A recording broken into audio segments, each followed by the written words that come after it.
안녕하세요, 유세입니다. 오늘은 근사한 내 자존감을 위해서 기억해야 될 4가지라는 제목으로 즐겁고 유쾌한 시간을 함께 하도록 하겠습니다.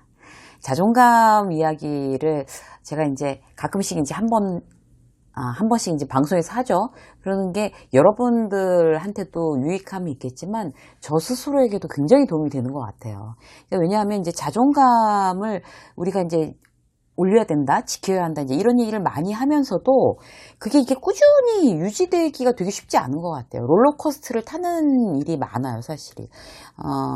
그래서 여러분들도 그러시지 않으세요? 이렇게 자존감이 올라갔다가 떨어졌다가 다시 올라갔다가 떨어졌다가 이제 이런 경험들을 하시죠. 그래서 우리는 자존감 문제에 대해서 자주 점검하고 정의 내리고 그리고 또 이제 다시 이렇게 건강하게 올리는데 애를 써야 되는 그런 이제 마음으로 딱 무장을 해야 되는 것 같습니다. 그냥 우리가 막 열심히 하면 돼. 막 열심히 하는 거야. 막 최선을 다하는 거야. 무조건 최선을 다하는 게 중요한 게 아니라 내 자존감이 지금 어떤 위치에 있는지를 확인하면서 최선을 다하는 게 우리 굉장히 가성비 높은 그런 활동이라고 볼 수가 있죠. 그래서 이제 오늘 이제 그런 이야기를 함께 해볼 건데요. 관계나 일, 건강, 사실상 이제 많은 삶의 모든 부분에 있어서 영향을 미치죠, 자존감이. 그걸 이제 우리가 건강하게 높이려면 어떻게 해야 될까? 이제 이 문제에 대해서 어떻게 하면 내 자존감을 잘 관리할까? 이야기를 해볼게요. 첫 번째, 문제가 되는 조건이나 상황을 파악하는 거예요. 그러니까 우리가 이제 4가지를 기억을 해야 되는데, 첫 번째예요. 자존감을 끌어내리는 조건이 뭐냐. 자존감을 우리가 이제 막 떨어뜨린 상황에 대해서 생각을 해보는 거죠. 어떨 때 나는 자존감이 떨어지나? 이걸 생각해 보는 거예요. 예를 들어서 이제 직장에서나 이제 학교에서 발표했는데 정말 아주 끔찍하게 망쳤어요. 그럼 자존감 막 곤두박질 치죠, 여러분? 정말 회사 가기도 싫어지는 거죠. 진급에서 누락됐어요. 자존감이 떨어질 수밖에 없죠. 회의 시간에 막 욕먹었어요. 막 떨어졌죠. 회사에서 막 잘렸어요. 그럼 또 떨어지는 거죠. 꼭 회사뿐만 아니라 이제 배우자랑 계속 싸우고 이러면 자존감 바닥 납니다, 또. 동료, 직장 상사랑 사이 안 좋아도 자존감 떨어지고요. 여러 가지가 있겠죠? 근데 이제 내가 정확히 내 자존감이 지금 왜 떨어지느냐, 왜 내 자존감을 지금 다시 점검을 하고 어떻게 보살펴야 하는지 정확하게 원인을 찾는 게 아주 중요합니다. 그래서 이제 그 부분에 대해서 일단 이런 것 때문에 내가 자존감이 떨어지고 있구나 라고 생각했으면, 두 번째, 내 생각을 인식하는 거예요. 생각을 해보는 거죠. 그러니까 내 생각이랑 믿음은 긍정적인 사람도 있고 부정적인 사람도 있고 또 중립적인 사람도 있고 때에 따라서도 또 다르고 그렇잖아요. 합리적일 수도 있고 또 비합리적일 수도 있습니다. 그래서 예를 들어서 이런 거죠. 이제 내 생각을 정확하게 인식해야 된다는 게, 예를 들어서 승진에 누락됐다고 치자고요. 승진에 누락됐으면 나는 너무 무능해. 나는 잘릴 거야. 내가 찍혀서 그래. 지난번에 이만여 저만한 것 때문에 찍혀서 그래. 이렇게 생각을 하겠죠. 그리고 코로나 직전에 사업 시작했어요. 근데 해필 또 맥주집 이런 걸 시작했어요. 호프집. 그래서 한참 잠깐 인기였다가 코로나 때문에 박살났어요. 그러고 나를 무능하다고 생각해요. 나는 사업 이렇게 조그만 점포도 못하는 사람이야. 그런데 사실 우리가 승진해서 누락될 수도 있고 사업하다가 잘못될 수도 있고, 그게 내가 정말 무능해서 라고만 이야기할 건 아니죠. 그러니까 이게 정말 사실이냐, 내가 무능하다고 내가 지금 생각하고 있는 이게 정말 사실이냐, 이걸 스스로한테 다시 물어볼 필요가 있어요. 만약에 친구가 승진해서 누락되거나 친구가 무슨 가게를 해서 지금 완전히 그렇게 잘 실패하고 있거나 그러면 그 친구한테 네가 무능해서 그래 이렇게 우리가 얘기하겠어요? 그렇게 안 한단 말이죠. 근데 자존감이 막 떨어질 때는 내가 나한테 그렇게 계속 비난하고 나한테 그렇게 얘기하는 거예요. 너 무능해 이렇게 안 똑똑해 이렇게 얘기하는 거죠. 근데 친구한테 그렇게 말하지 않을 거면 객관적으로 봐서 네가 무능해서 그런 게 아니라 사회적인 상황이 지금 그랬어. 또는 지금 진급하는 확률이 별로 없어. 그래서 이번에 한번 떨어지는 게 네가 무능해서만은 아니야 라고 친구나 동료한테 이야기해 줄 수 있는 상황이면 나 스스로에도 그렇게 얘기하면 안 된다는 거죠. 무능하다고. 객관적으로 내 상황도 봐주는 거, 이런 게 너무 중요합니다. 자, 세 번째, 이제 부정확한 생각에 도전하는 거예요. 부정확하다고 생각이 되면 내가 지금 정확하게 생각하고 있는 건가? 부정확하게 생각하고 있는 건가? 여기에 이제 스스로 물어봐야 돼요. 내가 논리적으로 지금 생각하고 있는 건지. 어떤 자존감을 약화시키는 어떤 생각 패턴이 있어요. 그런 것들이 내가 그런 오류에 빠지지 않도록 내 스스로를 굉장히 경계하는 거죠. 그러니까 그런 오류에 빠질 수 있는 부정적인 생각이 어떤 거예요? 전부가 아니면 아무것도 아니라고 생각하는 거예요. 그러니까 모든 거는 좋거나 나쁘거나 딱 둘 중에 하나 이런 거죠. 이런 흑백 논리가 내 자존감을 떨어뜨리는 거예요. 예를 들어서 이런 거예요. 이번에 이 회사 입사 못하면 나 인생 망한 거야. 다른 데는 다 필요 없어. 이거 아니면 안 돼 라고 생각. 세상에 회사 그거 하나밖에 없어요? 그거 아니잖아요. 그런데 모든 일에 그렇게 이거 아니면 안 돼. 우리 애는 이 학교 들어가지 않으면 인생 실패한 거야.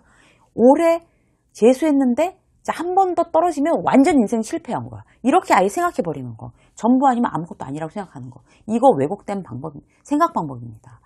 정신적으로 또, 부정적인 면만 보고 그거에 연연하는 그런 경우가 있어요.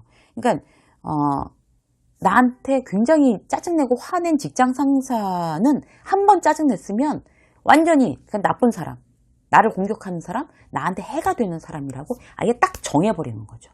그러니까 부정적인 면만 보고 그렇게 아예 딱 단정 지어버리는 거. 이런 것도 왜곡된 생각 패턴입니다. 그 사람이 나중에 나한테 대단히 도움이 될 수도 있거든요. 그리고 이제 성급하게 부정적인 결론 내리는 거. 예를 들어서 이런 거예요. 그러니까 별로 근거 없이 그냥 부정적인 결론을 내리는 거죠. 그러니까 이직한 회사에서 이제 내가 아직도 적응을 못하고 있는데 이렇게 얘기한 거예요. 아, 실망인데요? 아, 이 정도도 소화가 안 되나요? 이렇게 이제 텃세 부리면서 누가 얘기했어요. 그러면, 아, 여기서 적응 못하겠구나. 여기서 나 왕따겠구나. 나 그만둬야 되겠구나. 이렇게 성급하게 부정적으로 결론을 탁 내려버리는 거. 이런 것도 우리가 경계해야 됩니다. 그리고 이제 부정적인 자기 대화 있어요. 그러니까 자기를 과소평가하거나 비하하거나 그렇게 평소에 입버릇도 막 그렇게 얘기하는 거 있잖아요. 말할 때마다 내가 그렇지 뭐 막 이러는 거. 웬일인가 했다 내가. 아, 역시 나는 안 돼. 이런 부정적인 이야기들 절대로 경계하셔야 됩니다. 자, 그리고 네 번째. 그러면 내가 그렇게 부정적인 생각들 다 경계하고 내 생각과 그런 믿음들을 건강하게 조정하는 게 굉장히 중요하겠죠. 자, 건설적인 생각으로 이제 바꿔보시자고요. 어떻게? 희망적인 표현만 쓰는 거예요. 그러니까 나한테 친절하게 해주고 나를 격려하는 거예요. 그러니까 프레젠테이션 망칠 거야 이런 생각 대신 이제 어렵지만 지난번보다만 더 잘하면 돼. 지난번에 워낙 망쳤잖아요. 그러면 지난번보다는 조금 더 잘하면 돼. 이제 이런 식으로 나 스스로를 이제 격려해 주는 거죠. 그리고 이제 자기를 스스로 용서해 주는 거예요.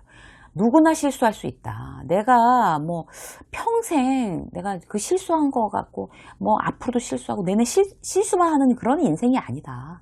실수했지만 내가 나쁜 사람 되는 거 아니고 내가 바보 되는 거 아니야. 그 실수를 발판으로 더 잘해볼 수 있어 라고 스스로를 격려하는 거 너무 중요합니다.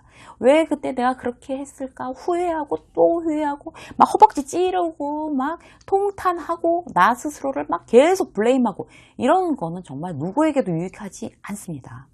그리고 이제 또 꼭 해야 한다 이런 표현은 안 쓰는 게 좋대요. 그래서 막 내가 뭐도 해야 돼 이렇게 되면 굉장히 힘들어지는 거죠. 딴 사람한테도 불합리한 요구를 할 수도 있고 나 스스로에게도 굉장히 강박적으로 그런 이제 압박할 수도 있는 거고 그렇잖아요. 예를 들어서 이런 거예요. 막 청소해야 돼, 숙제해야 돼, 보고서 해야 돼, 하기 싫어. 정말 하기 싫은데 꼭 해야 돼. 이렇게 말을 하지 말라는 거죠. 그러면 예를 들어서 보고서를 한번 써볼까? 설거지를 한번 해볼까? 이러는 거죠. 저도 이제 촬영하고 이제 이러는 게 항상 즐겁지만은 않습니다, 여러분. 너무 부담스럽고 힘들 때도 있어요. 그러면 이제, 촬영 이제 해야 되는데, 이게 아니라, 즐거운 촬영 기대된다. 오늘도 즐겁게 한번 해보자. 이렇게. 일단 말로 이렇게 해놓고 나면 그게 결국에 나의 자존감과 대단히 밀접한 어떤 관계가 있다는 거죠. 자, 또 하나 볼까요? 긍정적인 것에 집중하는 거예요. 내 인생에서 잘 풀리는 거에 집중하는 거죠. 그러니까 지금 뭔가 잘 안 되더라도 막 힘들고 어려운 어떤 장벽에 다 부딪혔다. 저도 이제 가끔 그래요. 그러니까 새로운 일들을 자꾸 시도하고 그런 것들이 이제 거절당하거나 아니면 내가 또 어떻게 해야 될지 모르겠어 이거 도대체 이런 어떤 장벽에 부딪힐 때 어떻게 생각을 하나 보면 예전에 참 그런 어려운 일도 잘 넘어왔잖아. 지금 이 어려운 일도 내가 정말 잘 극복하고 잘 넘어갈 수 있어. 잘할 수 있을 거야. 그때를 생각해봐. 그때보다 훨씬 더 지금 어떤 환경이나 조건이 좋아진 거지. 라고 생각하는 거죠. 긍정적인 것에 집중하십시오. 그리고 부정적인 어떤 생각이 들 때는 어떤 새로운 관점에서 생각해보는 게 굉장히 중요한 것 같아요. 그래서 부정적인 생각에 부정적으로 뭐 딱 이렇게 세트, 막 우리는 세트 이런 것처럼 이제 우리는 짝꿍 이런 것처럼 그렇게 부정적인 반응할 필요가 없고요.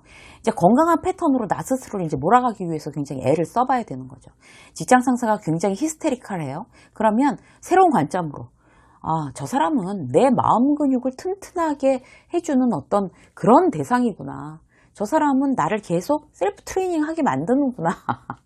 어차피 같이 있어야 되는 거니까. 이제 그런 생각을, 그런 대상으로 삼고, 그런 생각하는 것도 여러분들한테 도움이 됩니다. 스스로를 격려하십시오. 저도 부족한 점이 대단히 많지만, 스스로를 격려하려고 굉장히 노력해요. 뭐가 이제, 반응이 안 좋고, 피드백이 안 좋은 것도, 그래, 이런, 잘못될 때도 있고, 또 피드백이 좋을 때도 있으니까, 이런 걸 발판 삼아서 더 잘해보지 뭐, 라고 생각을 하는 거죠. 여러분들도 스스로를 오늘 격려하는 그런 하루가 되시길 바라겠습니다. 유세민의 직장서 오늘 여기까지 하겠습니다. 고맙습니다.